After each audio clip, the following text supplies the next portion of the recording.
Kemi Badenoch, very good to see you. You have been consistent in terms of your definition of a woman, but the Act, the 2010 Equalities Act, it's been clear it's been ambiguous for some time. Why didn't the government of which you were a part simply amend the Act to clear up the confusion? Oh, I never thought that it was ambiguous, and this was the point that For Women Scotland, Sex Matters and all those other groups were making. There were other people who were disputing that, groups like Stonewall, and I did everything I could to provide clarity. But when we saw that the lower courts were ruling in a different way, we actually started the work to clarify that the Equality Act was referring to biological sex. The snap election came in the middle of that. That's why it ended up in the manifesto.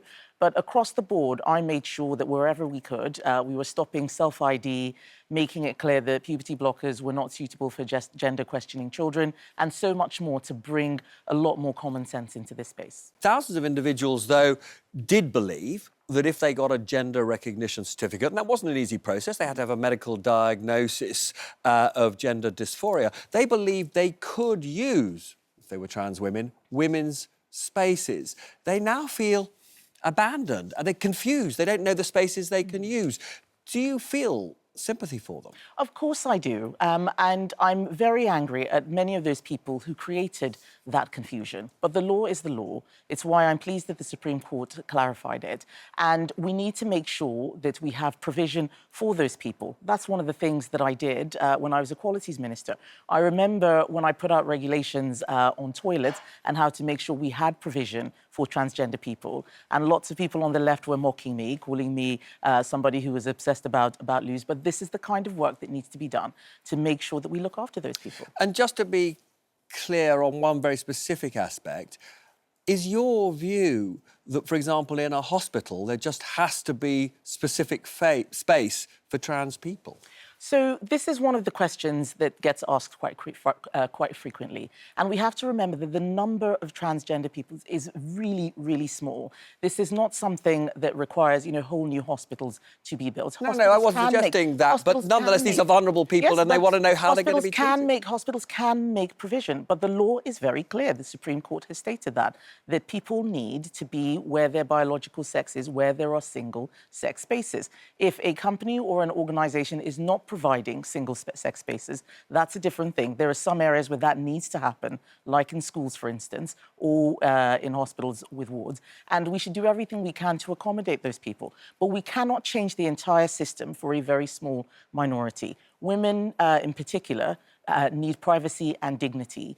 We've had lots of scenarios where vulnerable, disabled women were changed by biological males. They were uncomfortable with it, felt they couldn't speak out because they thought the law wasn't on their side. That's why I welcome this Supreme Court judgment. And just sort of one thing which I wasn't quite clear about in what you just said, quite a lot of companies, I've talked to the bosses of various companies about how they are, for example, going to change their loo provision. And they're basically saying, well, we're just going to make them all non-gender specific. But I think you're saying that's not the way to go. No, that's not the way to go. And making loos non-gender specific is fine if they're all, individual, private, unisex loos like you find with a disabled loo. But you should not be in a situation where women who need privacy are unable to have that because companies are doing something different. We never had this question before. This is a new thing. I've put out regulations. Many companies have been confused because people have been advising them badly. I would urge them to look at the guidance and regulations which I put out a couple of years ago. Let's bring some common sense back to this debate.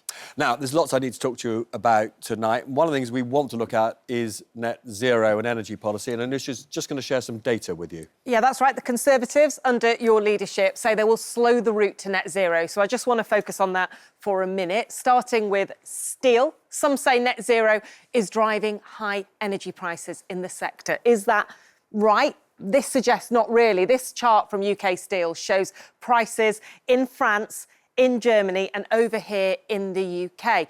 The cost of net zero policies does feature, that's the grey bit at the top, but actually there are exemptions in this country for heavy industry, so that is quite small in the UK. It is actually bigger in France and much bigger in Germany, and yet both have lower bills overall than we do. Our problem is way more this pink bit. wholesale costs, basically the price that suppliers pay for electricity. And the same is true for individuals. This chart from Simon Evans at Carbon Brief looks at household electricity bills over time. Again, there is a cost associated with net zero, the levies down here in green. But again, wholesale electricity prices, again in pink, are much, much bigger. And actually, I think I can show you that it is those that have driven up prices recently, while levies over here have remained flat. So what determines that wholesale price? I can show you. In the UK, it is the global gas price. The electricity price on here in blue tracks almost perfectly with gas prices in red, which is bad news for our bills when you have a crisis like a war in Ukraine. One study claimed that gas prices determine our electricity price 98% of the time, compared to 24% in Germany and 7% in France. Why are they protected? Because we are more reliant on gas, this blue bit here, than in Germany, and way more than in France, where actually nuclear is a much bigger part of our mix. And I guess one question then is, if you want to get bills down, isn't there an argument you should be moving faster towards renewables and away from fossil fuels? So the answer to that is yes and no. A really important thing to ask is, why is it that we're so reliant on gas? And it's because we moved away from coal production. That is also partly a net zero input in there. So that's still having net zero as a reason for that. It doesn't mean that we should go back to coal. But if we're moving our steel production to China, where they're opening a coal-fired plant every other week, that doesn't make sense. So we're not really reducing net zero. We might be doing so in this country, but we're still increasing emissions all around the world. So that's one thing. The second thing is about the mix between renewables and gas and the way that the grid can handle it. We are actually sometimes forced to switch off things because the grid cannot handle it. That has a cost. We end up having a second system of distribution that adds cost to bills. That's where that wholesale electricity price is coming from. But the point I've been making about net zero is not just about electricity prices or gas prices or household bills overall. What I'm saying is that the plans that we have for net zero by 2050 are not working, they're not possible. But hang on a second. I mean, I spoke to Jonathan Brearley, who your government appointed as energy regulator, head of Ofgem. He is absolutely clear that the reason why our energy prices are higher for individuals and businesses is simply because the marginal cost of gas drives that price. And he is absolutely clear. The faster we move to nuclear and other renewables, the faster we will get the energy price down. So you must approve of that. We've got to go for hell for leather to reduce reliance on gas. Yes, let's do that. But that's not a net zero by 2050 plan. That's a let's get nuclear in place plan. That's a let's make sure that we have a proper mix of electricity production.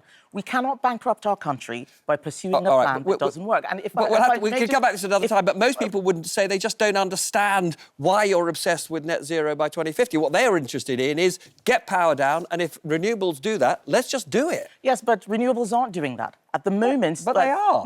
No, they're not. I completely disagree with that. And what we are actually seeing is a reliance on countries like China. We cannot build our wind turbines, our solar panels without China. We've been using slave labour. I think that's absolutely disgusting. Conservatives voted against that. Labour put that through. I think they're now U-turning. Yeah. The plan doesn't make sense. We shouldn't have to rely on child labour or on slave labour to reach... Everybody watching will completely agree with you about it. And that's right. And I do want to move on. There's so much to talk to you about. But the point I'm making is that that plan is not working. I didn't hire Jonathan Brearley. The Conservative Party is under new leadership.